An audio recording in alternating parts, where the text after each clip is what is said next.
Vamos começar por falar do layoff. Esteve em apreciação parlamentar ontem, com a oposição a insistir que deve ser pago a 100% às empresas que foram afetadas, aos trabalhadores das empresas que foram afetadas pelo mau tempo nas últimas semanas, e o Governo a insistir que deve ser pago apenas 2/3.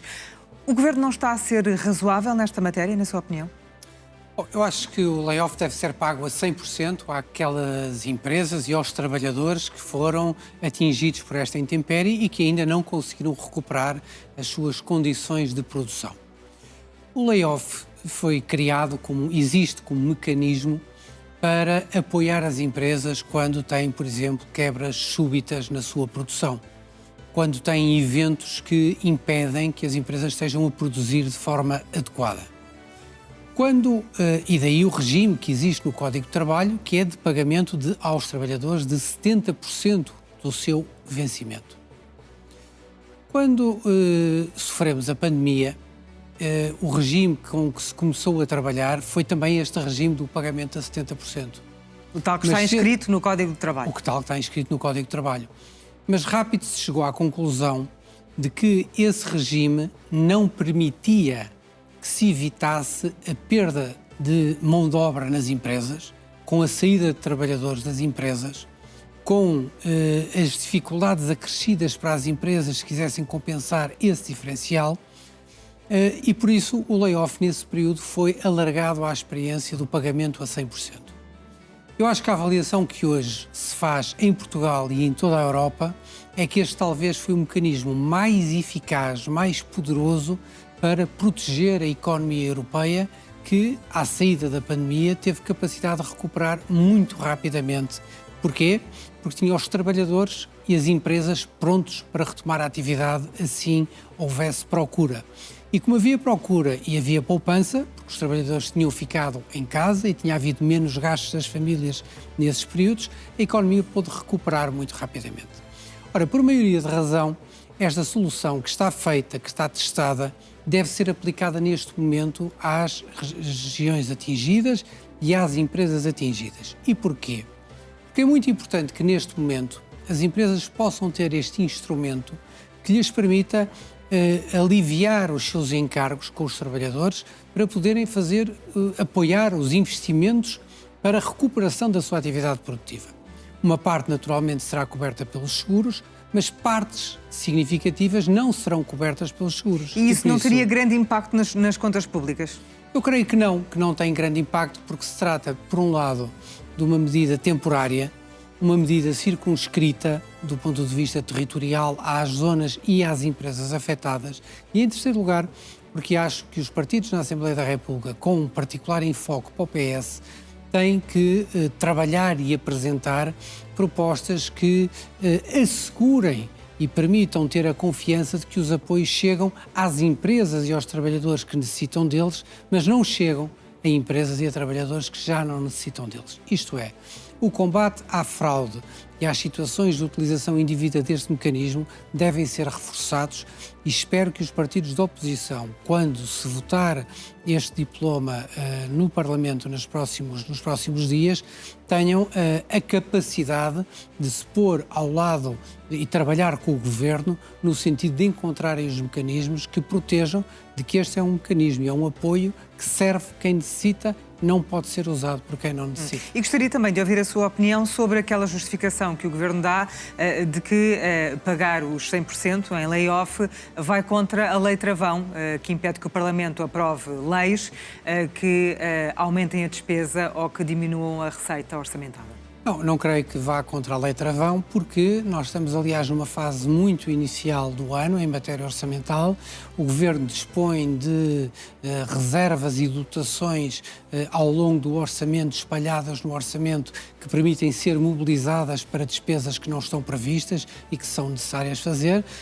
Vejamos o absurdo se, de um momento para o outro, agora o Governo vai ter que fazer e investir na recuperação das zonas afetadas se não tivesse recursos dentro do orçamento para o fazer. Sim, vai ter esses recursos, tem, aliás, já sinalizou que não pretende para já fazer qualquer retificativo e por isso considera que dentro das dotações do orçamento tem o suficiente para se fazer face aos encargos que sobram da despesa que vai ser paga com seguros, da despesa que vai ser paga através das autarquias, da despesa que vai ser paga pelos próprios e também para as despesas que o Estado Central vai suportar, e por isso é o próprio Governo que assume que tem, para já, margem orçamental.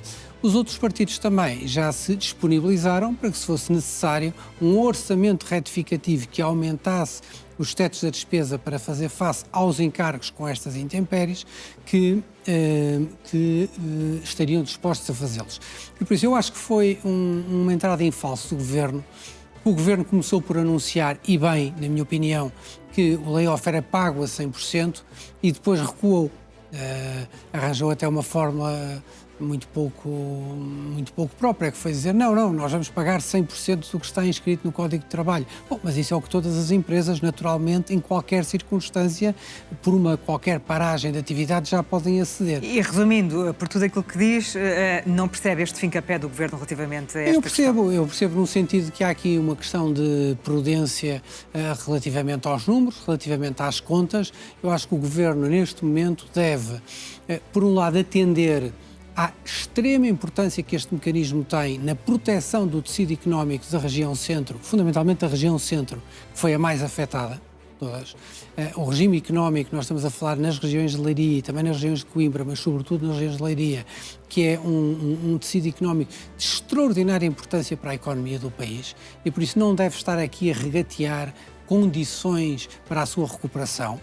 Segundo lugar, o Governo tem o histórico do que já aconteceu na pandemia, que é, por regra, as empresas utilizam bem este instrumento. As empresas não querem estar paradas, as empresas precisam de produzir, as empresas querem rapidamente recuperar dos prejuízos. E, portanto, seria sempre muito limitado no tempo? Será limitado no tempo, será cada vez mais residual à medida que as empresas recuperam a sua atividade normal. As empresas têm o maior dos empenhos em recuperar rapidamente, porque senão perdem os clientes lá fora, que encontram alternativas para substituir a produção que deixa de vir de Portugal, e por isso as margens para fraude já são limitadas à partida, e por isso este é um instrumento que acelerará as condições de recuperação, acelerará também a qualidade de vida dos trabalhadores durante este período e, por isso, o acréscimo de despesa pública que aqui possa ocorrer, até porque ela é temporária e é circunscrita, é um one-off, não se repete no próximo ano,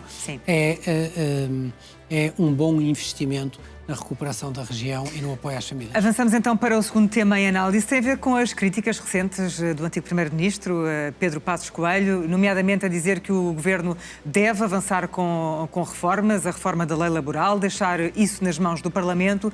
E se por acaso essa reforma não avançar, o Governo deveria procurar o respaldo dessas reformas novamente em eleições. Faz algum sentido isto? Duas leituras. Em primeiro lugar, sobre a matéria concreta em matéria laboral, o Governo fazer deste tema um fincapé e, caso não leve a sua de vencida, levar o país para eleições. Eu acho que isso, obviamente, seria um desastre, em primeiro lugar, para o PST e seria também muito negativo para o país. O país não quer, não necessita, não está minimamente virado para eleições. Mas porquê é que isto também seria muito mau para o Governo e para o PST? É porque, como já se viu, não há nesta reforma laboral, esta reforma laboral não tem um mínimo de sustentação social, popular, para poder ser viabilizada. Isto é, esta reforma laboral foi feita com um nível de radicalismo por parte da Ministra do Trabalho. Já aqui no nosso programa várias vezes, mais que uma vez, discutimos isto, com soluções, aliás, absolutamente inqualificáveis relativamente à descriminalização do trabalho não declarado, à diminuição das coimas para o trabalho não declarado, a cortar as pernas à Inspeção-Geral do Trabalho, à Autoridade para as Condições de Trabalho, que agora, em vez dos trabalhadores das empresas terem que registar os trabalhadores com antecedência, podem registar no próprio dia, o que é que significa quando a inspeção lá vai, nunca encontra ninguém não declarado, porque a empresa responde e diz, eu estou a tratar desse assunto hoje. Era o regime antigo, anterior a 2007, era assim que acontecia, e por isso o Código de Trabalho não tem nada que tenha uma base de sustentação social para poder vingar. E a questão talvez mais interessante era fazermos a seguinte pergunta: se Pedro Passos Coelho se candidatasse a eleições no país, afirmando que iria fazer esta reforma laboral, tem alguma ideia que alguma vez as ganharia? É porque eu estou convicto que é uma ilusão completa, porque não há nesta reforma laboral nada de verdadeiramente reformista que se veja no sentido de melhorar a produtividade, a economia, a capacidade, a produtividade da economia portuguesa, a sua produtividade e a sua competitividade. Nada disso está presente na reforma laboral. O que está é uma cedência ao patronato mais retrógrado, que não merece e não contribui hoje ativamente para o Portugal moderno. E por isso parece-me um erro a escolha do tema. Eu percebo a inquietude de Pedro Passos Coelho, o facto de querer ter um governo mais reformista, mas a escolha do tema da reforma laboral para bater o pé seria absolutamente incompreensível para o país e levaria, obviamente, o PSD aos piores resultados. Isto leva ao segundo ponto.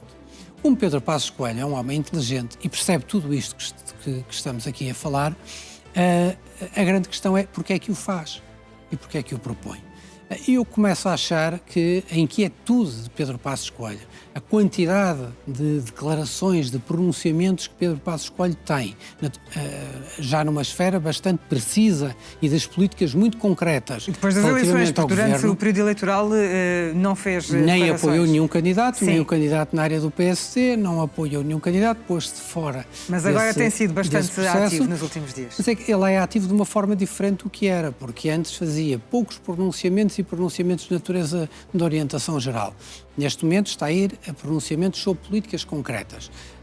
E por isso dá a entender que Pedro Passos Coelho está muito inquieto com o seu papel passivo de ex-primeiro-ministro, que tem uma inquietação e um desejo do seu regresso, embora tenho que dizer com franqueza que tudo aquilo que Passos Coelho está a elaborar, um regresso, uma frente de direita, uma frente PSD-Chega, bom, ainda para mais se for com propostas da natureza desta lei laboral, eu não vejo como é que pode haver a veleidade de pensar que ganharia eleições neste país.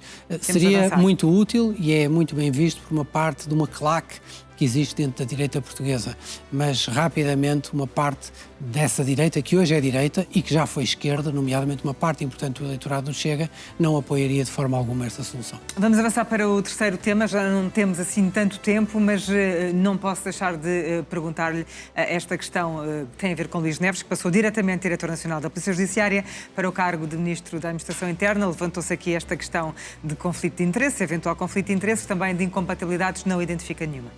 Não, de forma alguma. Aliás, este tema tem sido levantado por pessoas com diferentes objetivos.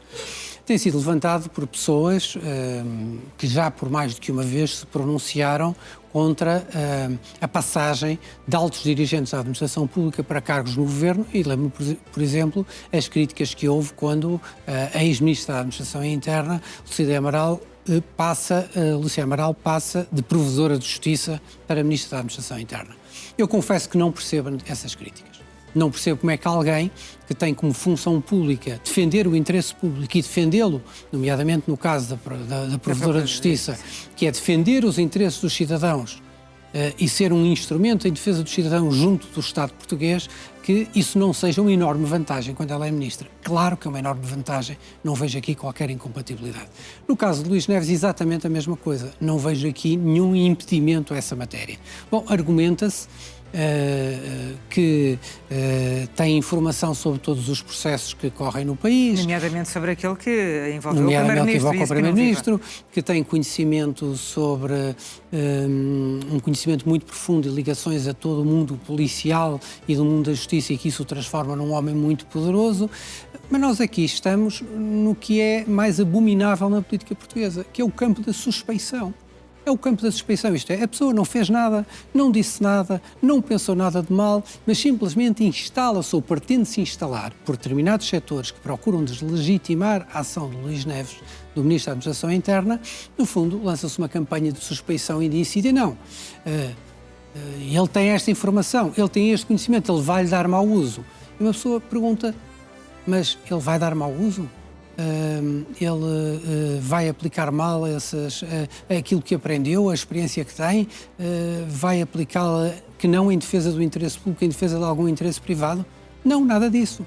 Ele não tomou nenhuma decisão, não disse nada. Não, o que há é a suspeição que é lançada sobre Luís Neves para tentar procurar limitá-lo e condicioná-lo no exercício do cargo. Ora, é este clima de suspeição, e concluindo, que é hoje regra, está instalado na política e nos mídias portugueses, Porque, reparemos, não se trata de nenhum impedimento da lei.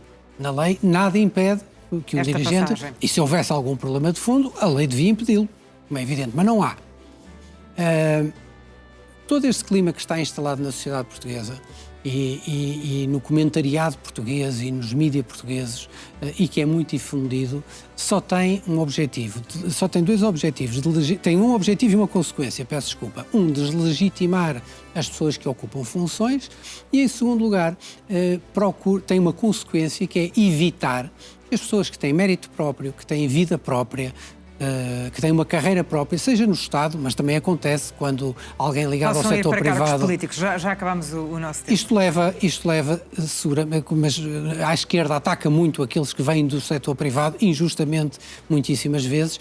Isto leva a uma situação insustentável, que os bons de facto não querem ir, que ficam no fundo os maus, aqueles para quem a política e os salários da política são o máximo que na sua vida poderiam aspirar, e por isso temos que pôr cobre a isto também da nossa democracia. Está feita esta análise de quinta-feira. Dr. Fernando Medina regressa para a semana. Boa noite. Obrigado. Muito obrigado, boa noite.